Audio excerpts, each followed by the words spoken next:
Bank temporary employees federation ജില്ലാ convention നടത്തി. MLA Prabhakaran convention ഉദ്ഘാടനം ചെയ്തു.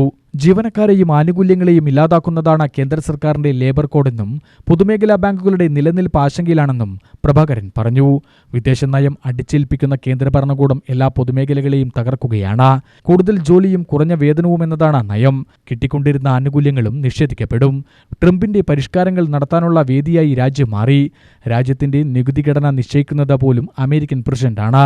കേന്ദ്ര സർക്കാരിന്റെ ജനവിരുദ്ധതയ്ക്കെതിരെ പ്രക്ഷോഭം അനിവാര്യമാണെന്നും അദ്ദേഹം പറഞ്ഞു. ഈ വിഷയം ഒരു ഗുരുതരമാണ്.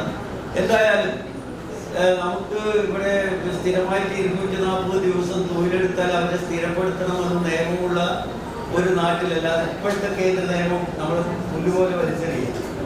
പക്ഷെ ആൾക്കാർക്ക് ഒരു സ്വഭാവം തരിക. തെരഞ്ഞെടുപ്പൊക്കെ വരുമ്പോൾ ഈ നമ്മളെയൊക്കെ സംരക്ഷിക്കാൻ പറ്റിയിട്ടുള്ള ഒരു പാർട്ടിയാണ് എന്നുള്ള രീതിയിൽ മാറി മാറി വോട്ട് ചെയ്യുകയാണ്.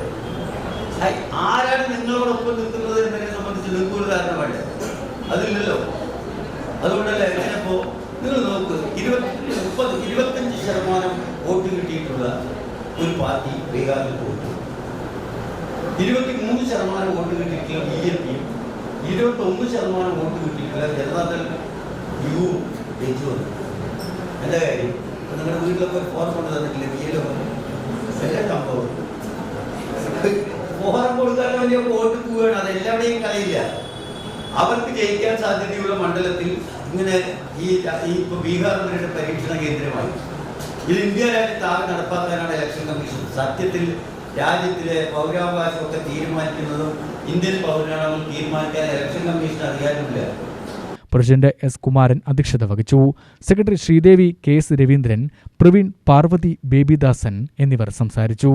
UTV news, Palakkad.